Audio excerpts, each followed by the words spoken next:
monde, très heureux de vous retrouver sur le plateau de Delta TV pour un nouvel agenda sport. Aujourd'hui, nous parlerons basket, puisque mon invité n'est autre que Christophe Milois. Bien connu de tout le monde, Christophe.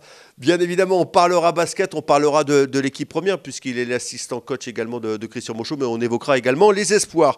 Mais auparavant, on va s'intéresser aux autres équipes du Gravelinois. Nos footeux recevront la réserve de l'USBCO. Nos joueurs qui viennent de prendre un point à Saint-Omer, une semaine justement après avoir mordu la poussière face à une autre réserve, celle de Dunkerque. Les joueurs de Stéphane Cléré doivent partir du bon pied et retrouver le rythme d'un futur champion synonyme de montée en CFA2 l'année prochaine. L'objectif du club. Coup d'envoi donc de cet important USG-USBCO dimanche à 14h30. Nos voisins launois, eux, seront à la fête, puisqu'ils disputeront le 8e tour de la Coupe de France face à Saint-Omer. Une rencontre où tout peut arriver, deux équipes qui se connaissent parfaitement. Coup d'envoi dimanche à 14h30 au stade Marcel Rossel. On va passer au hand maintenant avec Amiens-Gravelines. Eh bien, ce sera l'affiche au Pont-de-Pierre dimanche. Après la série de déplacements, place donc à la série de réceptions. Rouen n'a pas pesé grand-chose la semaine dernière. Pour les Picards, bien évidemment, ce sera tout autre chose. Amiens, c'est du lourd et même du très lourd. C'est ni plus ni moins le favori pour la montée en fin de saison. Mais les hommes de coach David ne sont jamais aussi forts que dans l'adversité. Alors, pourquoi pas? Coup d'envoi de cet alléchant USG Amiens, dimanche à 15h. Alors, si vous ne savez pas trop quoi faire ce dimanche, maintenant, je vous conseille, je vous invite même à venir encourager nos joueurs. Ils vont en avoir besoin. Les filles de Stéphane Dupas, on parle bien évidemment basket féminin, recevront Douvres. Non, ce n'est pas encore un match de Coupe d'Europe pour les Gravelinoises. Douvres, la délivrance, se trouve en Normandie. Pas loin des plages du débarquement, ça c'est pour la géographie. Alors pour le moment, les Normandes sont dans le milieu de tableau de la poule E de National 3, à une victoire de nos joueuses. Match à prendre donc très au sérieux pour les Gravelinoises. Coup d'envoi dimanche à 15h30. Voilà Christophe, on va maintenant passer à la page basket BCM. Le BCM recevra vendredi l'équipe du Havre, une équipe havraise qui reste sur une bonne performance puisqu'elle est allée gagner hier à Rouen. C'est un match à prendre très au sérieux, je suppose. Comme tous les matchs. Voilà, j'allais dire. C'est sûr. Non, mais effectivement, c'est une équipe à prendre au sérieux parce qu'elle est expérimentée. Elle a des joueurs qui connaissent bien le championnat français. Ricardo Greer notamment et John Cox, qui on l'a encore vu hier, sont capables de fournir un très bon basket et de gérer également leur équipe avec des joueurs comme Nick Pop ou encore... Parce que c'est deux équipes qui se connaissent bien. Parce que vas-y, oui. je prends un joueur, je t'en prends un autre, je t'en donne un, j'en prends un. On va dire ça comme ça, mais bon, ça fait partie du jeu et du basket. Effectivement, on a toujours un œil sur le voisin et pendant très longtemps, ça a été notre premier voisin, dans la mesure où Boulogne vient de monter cette année uniquement. Donc effectivement, le Havre est un club où on a beaucoup de joueurs qui sont passés par là avant de venir chez nous, de continuer leur carrière. D'un sens comme de l'autre, hein? Tout à fait.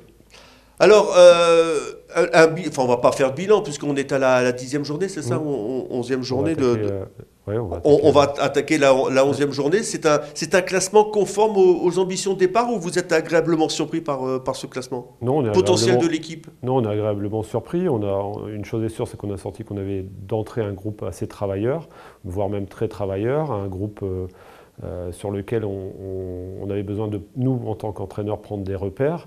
Parce que c'est une équipe complètement renouvelée. Même vous connaissiez plus personne. Voilà, 90%. Donc les joueurs nous ont facilité les choses dans la mesure où ils ont été travailleurs, productifs. Et ça nous a permis très vite de savoir où on en était. Effectivement, ce début de saison est très agréable. Maintenant, il faut qu'on continue de travailler parce que il peut nous arriver des déconvenus comme il nous est arrivé à Orléans. Donc, et puis le mois de décembre va être très difficile. Parce que c'est de grosses affiches quand même qui arrivent. Il y a du Nancy, il y a du Asvel. Nancy, Asvel, Dijon, Le Mans. On va taper dans le dur là. Là, on va véritablement voir le potentiel de l'équipe là. Oui, de toute façon, je pense que oui, effectivement. Et puis c'est une période importante parce que on arrive sur quasiment maintenant, on avait recommencé au mois d'août, donc ça fait déjà un bon morceau de la saison qui arrive là. Et puis il y a une certaine fatigue, il y a des équipes qui étaient handicapées comme Orléans au début de saison avec beaucoup de blessés et qui se mettent en route maintenant, qui pratiquent un meilleur basket. Après, il y a toute éventualité possible. Donc avant tout, on est toujours concentré avant tout sur nous-mêmes, sur nos performances, individuelles comme collectives, et ce qui nous intéresse, c'est d'engranger la victoire. Est-ce que le fait, Christophe, de ne pas faire de Coupe d'Europe aussi préserve un petit peu les organismes? Est-ce que c'est un bienfait de ne pas faire de Coupe d'Europe? C'est pas du tout la même gestion, donc effectivement ça peut être un bienfait dans la mesure où on a vraiment le temps de préparer, de travailler les équipes adverses.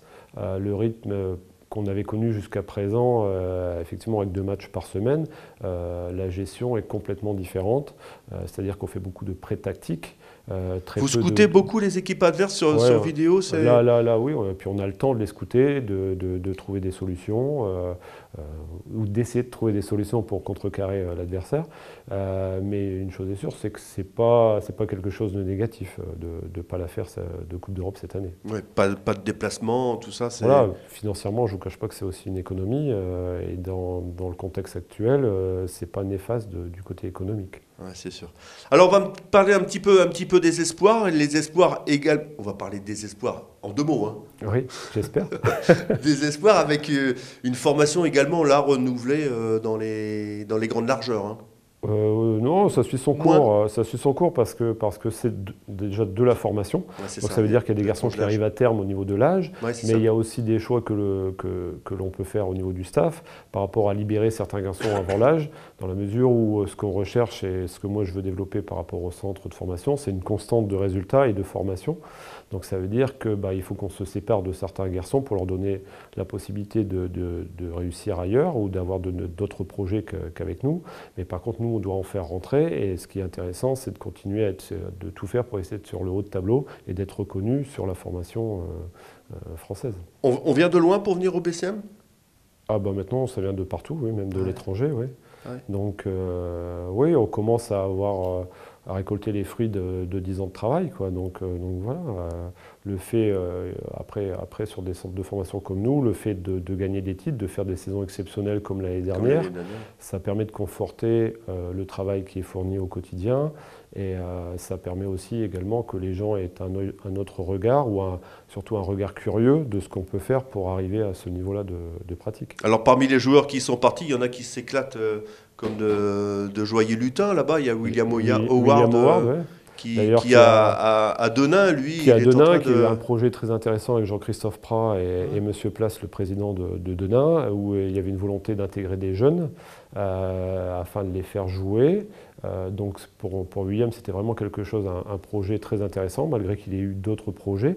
Il a eu d'autres propositions, mais il a choisi... Tout à fait, il a choisi Denain parce que justement, il y avait une possibilité d'avoir réellement un temps de jeu. Et derrière, de voir, vu sa façon d'être, le joueur qu'il est, de conforter ou de continuer à progresser pour pouvoir évoluer au plus haut niveau par la suite. Donc là, effectivement, c'est un très bon coup pour lui. Et apparemment, il en est content parce qu'on a eu un article de presse hier de la région de Roanne où il jouait hier soir et où il disait qu'il était, après les États-Unis, il était venu à Gravelines, il avait apprécié d'être à Gravelines et que s'il en était là, c'était aussi par rapport à un travail qui avait été fourni ici, médical avec Clément Gautreau, de travail physique et puis de culture basket. Et ça lui a permis d'engranger des titres, de l'expérience aux entraînements quotidiens avec les pros. Et puis maintenant, nous, on l'a signé, il est prêté parce qu'il nous appartient. Donc il est prêté à Denain pour cette saison. Et tout le monde est content dans l'histoire. Alors si William, justement, était allé chercher du temps de jeu à Denain, il y a Hugo Dumortier, lui, qui est en train de tirer le banc du côté de Monaco. Effectivement. Il engrange quoi? Il ne peut pas engranger de l'expérience en étant sur le banc. Peut-être pas sur le banc, mais à côté de ça, il a quand même des qualités de travail assez intéressantes, à savoir que Monaco est géré par des financiers ukrainiens qui ont donné un objectif très haut, c'est la montée en Pro A. Il n'y a que ça qui les intéresse. D'ailleurs, ils ont laissé filer un peu la Leaders Cup de Pro B pour se focaliser sur le championnat. Et à côté de ça, ils ont quand même un préparateur physique et un entraîneur basket pour le travail individuel, qui est là-bas, en plus du coach Savo Vucevic. Donc ça lui permet quand même de travailler énormément et de continuer son développement physique. Rien ne remplace la compétition quand même. Non, mais il prend ce qu'il doit prendre, au moment où il doit prendre. Mais il était OK pour le projet, c'est quelque chose qui lui convenait. Maintenant, effectivement, le terrain... Il savait dès le départ, c'est ce que vous vouliez dire. Voilà, c'était clair dès le départ. Donc il a accepté le projet, donc on ira... Voilà, maintenant, si à un certain moment, ça peut poser un problème par rapport à lui... Mais il est prêté aussi, lui? Oui, mais lui, je l'ai eu la semaine dernière et ça avait l'air de lui convenir. Il prend ce qu'on lui donne au niveau du temps de jeu. Quand le coach lui donne quelques responsabilités, il prend, il y joue à fond. Mais c'est un garçon qui est un garçon de défi. Donc c'est intéressant parce qu'on sait que de toute façon, s'il doit prendre 30 secondes, il va les prendre. S'il doit prendre 2 minutes, il va les prendre. S'il prend 10 minutes, il les prendra de la même façon. Donc c'est pour ça que dans sa formation, c'est peut-être, il fait moins de terrain, on va dire, d'expérience de jeu avec une réelle compétition, mais derrière, il prend tout ce qu'il doit prendre. Donc je pense qu'il ne perd pas son temps. Alors l'année dernière, avec ses espoirs, vous n'aviez perdu qu'un match, c'est ça, me semble-t-il? Un match? Un match sur la saison. Ouais, sur la saison. Compétition confondue. Cette année, vous êtes deuxième du classement, avec de bons joueurs également. On passe notamment à Séraphin Saumon, là, qui... Oui, qui la semaine dernière a fait un gros match. Mais oui, il y en a d'autres. Après, c'est de la formation, donc ça veut dire que ça se régénère, régénère régulièrement chaque saison et qu'on donne des possibilités de réussite à tous ces garçons. Il y en a certains qui ont intégré le groupe pro cette année ou qui n'étaient pas avec nous cette année, et à eux de prouver maintenant qu'ils peuvent faire aussi bien que les anciens, même si l'année dernière on a vécu une saison assez exceptionnelle. Et c'est la saison dernière, donc on repart sur quelque chose de... Et il y a un bon potentiel. Ce sont des joueurs que vous allez encore conserver un an, ça? Ça dépend. Il y en a qui arrivent en fin de cursus. Un garçon comme Séraphin Saumon ne sera plus espoir l'année prochaine. Charlie Marot non plus. Johan Grebongo non plus. Julienne Motti non plus. Donc ça veut dire qu'on prépare l'avenir. Il y a des cadets derrière qui travaillent également bien, qui ont des résultats également, parce qu'ils sont déjà qualifiés pour la poule haute au niveau des U18. Donc on prépare. Voilà. Et l'intégration d'un ou deux jeunes en équipe pro, j'allais dire... Ils sont là en tant que dixième homme ou... Non, il n'y a pas de chiffre, il n'y a pas de dixième, neuvième, etc. Mais bon, on les voit pas beaucoup quand même, quoi. Non, mais ils sont là pour déjà s'entraîner et fournir des prestations de qualité par rapport aux pros, et eux prendre de l'expérience par rapport justement à la maturité des pros et à la qualité de jeu des pros. Donc ils doivent faire en sorte quand ils sont en jeu aux entraînements sur les différents exercices ou matchs que l'on peut faire, ils sont là pour être au meilleur niveau possible et de prendre le maximum d'expérience pour ne pas faire baisser le niveau et au contraire faire galoper. Et là aussi, il y a du beau potentiel? Oui, il y a des garçons très intéressants. On a quand même un champion d'Europe. Oui, on a un champion d'Europe. Christophe, on vous souhaite bien évidemment plein de réussite pour cette réception du Havre. C'est un match que vous voyez comment, ça va jouer comment, à couteau tiré ou... Je pense que faut pas les laisser partir, je pense. C'est surtout gérer, il faut qu'on la première mi-temps va être importante quand même. On gère le rythme, il ne faut pas les laisser espérer quelque chose, donc il faut qu'on arrive à s'imposer assez rapidement. Parce que du métier, ils en ont. Ça, c'est sûr. Pau, ils en avaient peut-être pas trop, mais bon... Pau est dans une phase difficile. Mais là, eux, ils en ont. Mais le Havre, c'est une équipe qui cherche absolument à se maintenir, qui n'a pas plus de pression que ça, et qui est une équipe effectivement expérimentée, qui sait jouer au basket. Et c'est à nous d'être vigilants, de les respecter et de jouer surtout au niveau, à notre niveau, avant de vouloir gagner ou vouloir ou penser qu'on a déjà gagné le match. Le principal adversaire du BCM, c'est pas le BCM quand même, non? Ah si, on a une équipe assez jeune quand même. Et donc il faut se méfier. Mais on n'a pas de match facile. Donc, non, il n'y a pas de match facile. Il n'y a pas de match facile. On l'a vu. Christophe, merci beaucoup. Et nous, on se retrouve bien évidemment la semaine prochaine par un nouvel agenda sport. Mais d'ici là, vous aurez retrouvé de larges extraits de cette rencontre BCM Le Havre avec Aurélien Février et sur des images de Cédric Alloy. Il est juste derrière. Salut Cédric. Allez, salut tout le monde. Allez, au revoir.